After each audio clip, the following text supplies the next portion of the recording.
Bom dia a todos. Com muito gosto que estou aqui hoje e é com muito gosto que vejo uma sala tão composta como estas, porque de facto juntar tanta gente para ouvir falar de dados pessoais, quando nós iniciámos as nossas conferências, não era algo que se afigurasse expectável. Começo por agradecer ao meu Presidente as palavras que me dirigiu a mim e às restantes pessoas que colaboraram na organização desta conferência. Agradeço à minha querida Madalena, que foi a pessoa que mais colaborou comigo na organização desta conferência e que tornou possível a sua realização nesta data. Apesar do curto espaço de tempo que tivemos para organizar esta conferência, de facto, foi uma decisão que já estava tomada desde o final de março, mas, de facto, a divulgação só se iniciou a 20 de abril, que foi quando conseguimos fechar os nomes que iriam estar presentes. Ainda assim, a nossa grande surpresa foi que, com uma única divulgação por mailing, tivemos logo 300 e qualquer coisa inscrições. Posso dizer-vos que ontem à noite tínhamos 840 inscritos, que é uma coisa que me apraz registar para ouvir falar de dados pessoais. Principalmente quando me recordo das primeiras coisas que me disseram quando iniciámos a realização das conferências, que foi para que é que os dados pessoais servem, o que é que isso interessa aos advogados. Foi algo que me foi dito e por isso apraz-me registar novamente o número tão elevado de inscrições. Registro também, como também já foi referido pelo meu Presidente, que já realizámos 12 conferências desde o dia 23 de janeiro até hoje sobre dados pessoais fora de Lisboa, dentro da área da circunscrição territorial do Conselho Regional de Lisboa. Felizmente, penso que foram todas um sucesso, umas com mais, outras com menos inscritos, mas sempre com uma participação muito elevada.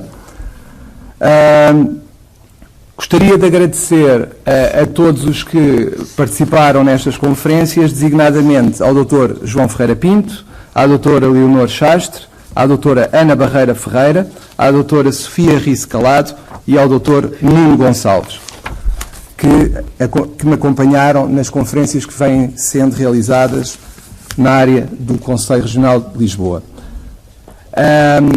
Gostava também de anunciar, mas ainda que sem data definida, que o Conselho Regional de Lisboa irá organizar nas suas instalações, aqui em moldes mais minimalistas, um curso com a intenção de dar algumas noções e alguns conhecimentos necessários ao exercício das funções do tal DPO, a tal profissão que parece estar na moda e que está a permitir a muita gente ganhar dinheiro vendendo certificações que, creio eu, muitas das pessoas que participam nesses cursos acham que são verdadeiras certificações reconhecidas legalmente, mas, de facto, não o são. E isso penso que estará a ser vendido gato por lebre, no fundo. Porque as pessoas acham que participando nesses cursos, lá porque são caros, nós também podemos fazer cursos de 2, 3 mil euros, naturalmente, e dizer que vendemos uma certificação e entregamos um papel e o reconhecimento legal é nulo também. Portanto, é uma coisa fácil de fazer e nós sabemos que nestas alturas aparecem sempre pessoas que tentam tirar partido das circunstâncias. Eu estou aqui neste painel e até falei aqui com o meu ilustre colega de mesa, o Dr. Pedro Simões Dias, que é o verdadeiro especialista na matéria, que a minha apresentação será muito curta. Eu até lhe pedi que me deixasse 15, 20 minutos, não mais, e prometo não me alargar, só para tentar transmitir algumas das coisas que me parecem essenciais em termos de regime legal do DPO, encarregado de proteção de dados pessoais, ou Data Privacy Officer. Eu vou utilizar sempre a designação inglesa, porque é aquela que tem sido comumente utilizada, não por qualquer pretenciosismo. O DPO é uma figura que é criada pelo Regulamento 2016/679 do Parlamento Europeu e do Conselho, de 27 de abril de 2016, relativa à proteção das pessoas singulares no que diz respeito ao tratamento de dados pessoais e à livre circulação desses dados. Nos artigos 37 a 39, o regulamento define o perfil, funções e as responsabilidades do DPO. Ou seja, o DPO é algo que só surge com este regulamento e que não existia previamente a este regulamento. Porquê? Porque nós passamos de um sistema em que os tratamentos de dados tinham que ser comunicados previamente à Comissão Nacional para a Proteção de Dados e, com o novo regulamento, altera-se o paradigma. A estrutura organizativa vai ter que ter, em alguns casos, é obrigatoriamente, noutros casos, voluntariamente seria aconselhável, um DPO. Para quê? Para que se assegure que todos os tratamentos de dados pessoais que são efetuados por essa entidade são feitos de acordo com a legislação. Não há necessidade de comunicação prévia à Comissão, o que há é a necessidade de criar uma estrutura interna que permita a proteção desses dados.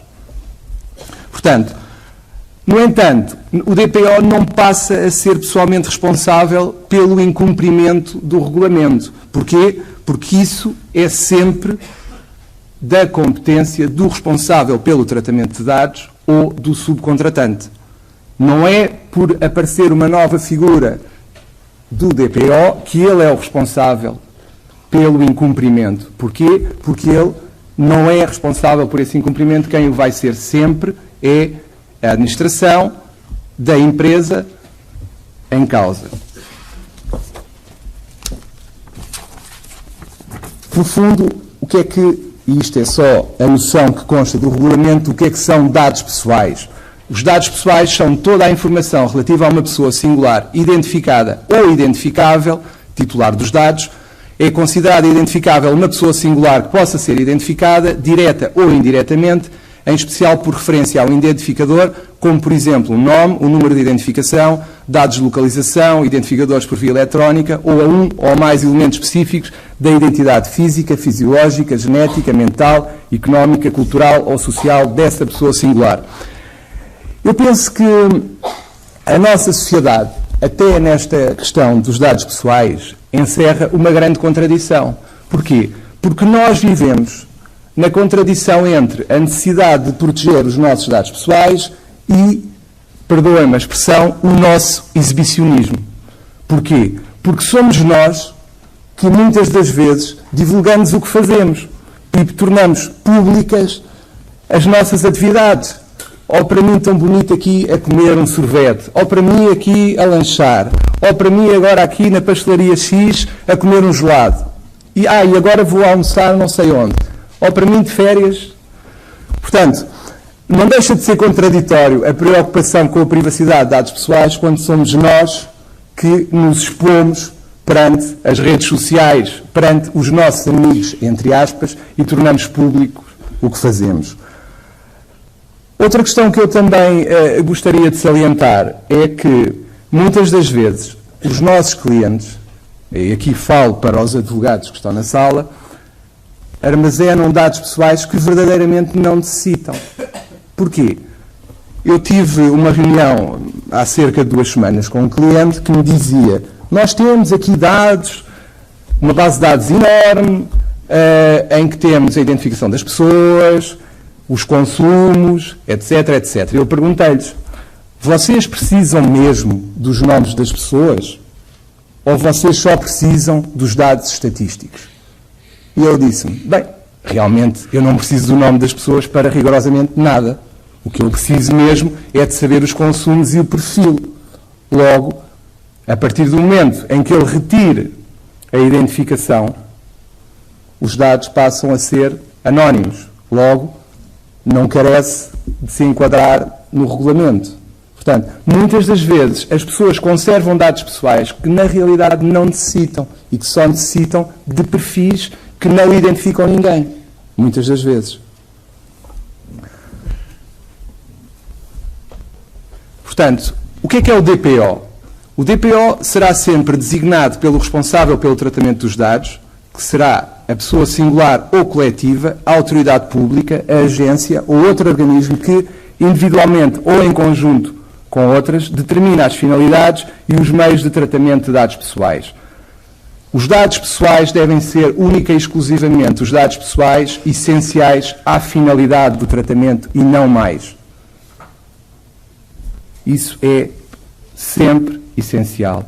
E depois temos, também pode ser designado pelo subcontratante, que é uma pessoa singular ou coletiva, a autoridade pública, a agência ou outro organismo, que trate os dados pessoais por conta do responsável pelo tratamento destes.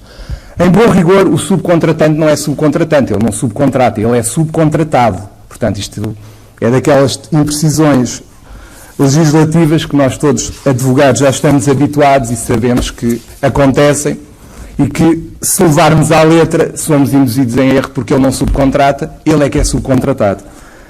Agora, chamo a vossa atenção para o seguinte, pode acontecer, muitas das vezes, que o subcontratante tenha que designar um DPO e que o responsável pelos tratamentos não tenha que designar um DPO. Tudo depende dos dados que são tratados por um e por outro.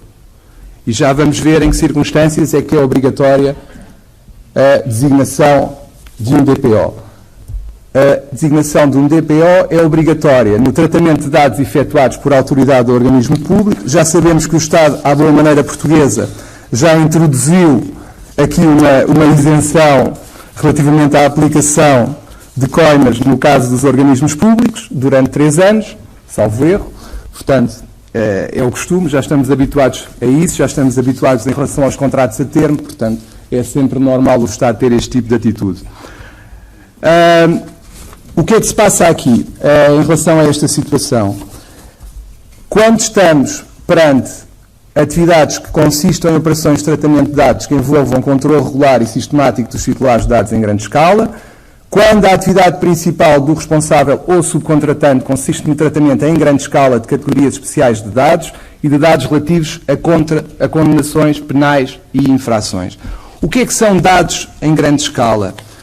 No fundo, os dados em grande escala poderão ser tratamento de dados de doentes no exercício normal das atividades de um hospital, tratamento de dados de viagem das pessoas que utilizam o sistema de transportes públicos de uma cidade, o tratamento em tempo real de dados de geolocalização de clientes de uma cadeia de restauração rápida internacional para fins estatísticos por parte de um subcontratante especializado na prestação desses serviços, o tratamento de dados de clientes no exercício normal das atividades de uma companhia de seguros ou de um banco e o tratamento de dados por operadoras telefónicas ou por fornecedores de serviços de internet. Não são tratamentos de dados em grande escala o tratamento de dados de doentes, pacientes, por um médico, por exemplo. Em relação ao artigo 9º, perdoem-me, deixem-me só ir buscar um momento. Em relação ao artigo 9º, que é um dos casos de categorias especiais de dados que implica a designação de um DPO, temos que estamos perante dados pessoais que revelam a origem racial ou étnica, as opiniões políticas, as convicções religiosas ou filosóficas ou a filiação sindical, bem como o tratamento de dados genéticos, dados biométricos para identificar uma pessoa de forma inequívoca, ou dados relativos à saúde, ou dados relativos à vida sexual ou orientação sexual de uma pessoa. Portanto, em todas estas situações será necessário a existência de um DPO. É obrigatória de acordo com o regulamento. Imaginemos, em relação à situação que eu estava a referir há pouco, que há uma situação em que o subcontratante tem que ter DPO e que o responsável pelo tratamento dos dados não tem.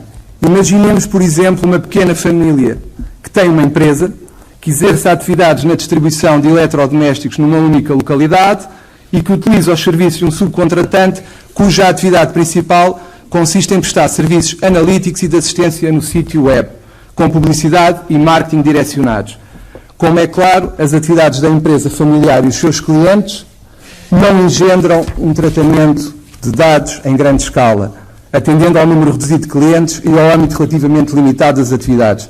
No entanto, globalmente, as atividades do subcontratante do sítio web, como um dos clientes, a exemplo desta pequena empresa acarretam um tratamento de grande escala e esse sim terá que ser obrigatoriamente designado um DPO, nesse caso. Portanto, relativamente às funções do DPO, as funções do DPO são a informação e aconselhamento ao responsável pelo tratamento ou ao subcontratante, bem como aos seus trabalhadores, relativamente às obrigações emergentes do regulamento, o controle sobre o respeito pelo regime legal da proteção de dados e políticas internas de privacidade. Eu aqui gostava de salientar algo que me parece curioso, que eu agora tenho passado a receber SMS sobre as políticas de privacidade, por exemplo, e passo a publicidade do IKEA e de outras empresas, a dizer que se eu quiser posso ir consultar a política de privacidade deles para saber os direitos que tenho. Acho curioso que o episódio do Facebook esteja a ter este efeito. Pelo menos este efeito é bom, penso eu, que faz com que pelo menos as pessoas despertem as consciências para a questão da necessidade de proteger os dados pessoais e de saber onde estão os nossos dados pessoais, que é o mais importante. Porque todos nós recebemos aquelas chamadas magníficas, porque toda a gente, ao fim e ao cabo, parece ter o nosso telemóvel, apesar de nós acharmos que só os demos a algumas pessoas. Toda a gente nos quer vender serviços sem nós nunca termos fornecido a essas entidades o nosso telemóvel. Ora, como sabem, a partir do dia 25 de maio, até agora já isso era possível, naturalmente fazer uma queixa à Comissão Nacional para a Proteção de Dados Pessoais. A partir do dia 25 de maio, as coimas serão provavelmente mais dissuasoras desse tipo de telefonemas.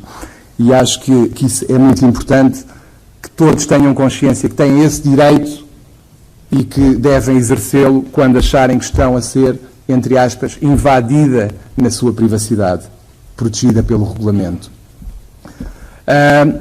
Outra das funções do DPO será a cooperação e o ponto de contacto para a autoridade de controle, que neste caso será a Comissão Nacional de Proteção de Dados, tudo em relação ao que tenha a ver com tratamentos de dados, e será também o ponto de contacto com os titulares dos dados para a prestação de esclarecimentos sobre o tratamento dos seus dados e sobre o exercício dos direitos previstos pelo regulamento. É essencial a informação aos titulares dos dados relativamente aos dados que a empresa possui e aos direitos que eles têm em relação a esses dados e à retificação desses dados, caso o entendam, ou até ao apagamento. Mas isso 3 minutos. Peço desculpa. Já passei mesmo 17 minutos. Peço desculpa. Queria chamar a atenção também para o seguinte. Parece-me que nesta fase inicial, e como foi dito pelo Dr. António Jaime Martins, e pelo que também já foi dito amplamente nos meios de comunicação social, que a Comissão Nacional não terá propriamente meios para fiscalizar o cumprimento do regulamento. No entanto, parece-me que sempre que haja uma denúncia, a Comissão ver-se-á obrigada a agir, nem que seja por força dessa denúncia. Pelo menos aí vai acontecer algo. Agora, provavelmente teremos algo que também já conhecemos do direito do ambiente, em que, no princípio, era um direito muito bonito e toda a gente achava muita graça ao direito do ambiente, mas só a partir do momento em que houve um corpo fiscalizador efetivo é que as entidades efetivamente começaram a controlar e a ter mais cuidado com as contraordenações ambientais. Relativamente e ainda antes de passar à questão da nova saída profissional para os advogados e à questão da compatibilização entre o DPO e a função de advogado, eu gostava de salientar algo que me parece que vai ser essencial numa fase inicial. Não sei se estou a entrar no tema do meu caro colega Pedro Simões, mas eu acho que neste momento o que o DPO vai fazer quando chegar às empresas será verificar o que é que se passa nas empresas em termos de pedidos prévios à Comissão Nacional para a Proteção de Dados e verificar em relação a esses pedidos se é necessário fazer algo. Verificar quais as medidas de segurança que existem em relação aos tratamentos. Verificar, por exemplo, se os consentimentos que foram prestados estão válidos ainda ou não. Porquê? Porque ainda também, curiosamente, há coisa de 2, 3 meses, tive um cliente que queria comprar uma base de dados pessoais por um valor astronómico. E eu perguntei-lhe, já viu a base de dados? E ele disse, não. Olha, se calhar vai comprar algo que a partir do dia 25 de maio não lhe vai servir para muito, porque os consentimentos que foram prestados terão sido prestados provavelmente ao abrigo da legislação anterior, se é que foram, e não estarão, muito provavelmente, de acordo com a nova legislação. E pronto, ele repensou e não fez a tal grande aquisição que ele achava que ia fazer, porque percebeu que a partir do dia 25 de maio aqueles consentimentos não seriam válidos. Eu não falo da parte do consentimento porque temos um tema específico da parte da tarde. E só para concluir, Madalena, porque os advogados têm um problema que é quando começam a falar, se lhes dão palco e microfones, se calhar ficam aqui mais do que o que deveriam. É um problema que penso que é da profissão. Como também já foi referido várias vezes, eu entendo que a questão do DPO poderá ser uma saída profissional para os advogados. Porquê? Porque quem melhor do que um advogado para conhecer a legislação sobre os dados pessoais? Quem melhor para interpretar e explicar os conceitos jurídicos que um advogado? Claro que os informáticos vão dizer, quem melhor para estabelecer mecanismos de segurança? É verdade. O ideal seria alguém que fosse simultaneamente advogado e informático. Era a simbiose perfeita, porque conseguiria explicar os conceitos jurídicos e, ao mesmo tempo, aplicar as medidas técnicas de segurança necessárias à proteção dos dados pessoais. Como último ponto de reflexão que eu gostava de vos deixar, eu entendo que há uma incompatibilidade entre ser advogado de uma empresa e DPO dessa mesma empresa, porque temos o dever, por exemplo, de sigilo, e o DPO tem o dever de informar a Comissão Nacional para a Proteção de Dados Pessoais e de contactar com a Comissão. E isso poderá ser, e será, quanto a mim, incompatível com a manutenção do sigilo. Muito obrigado pela paciência e passarei agora a quem verdadeiramente sabe do assunto, que é o Dr. Pedro Simões Dias. Muito obrigado.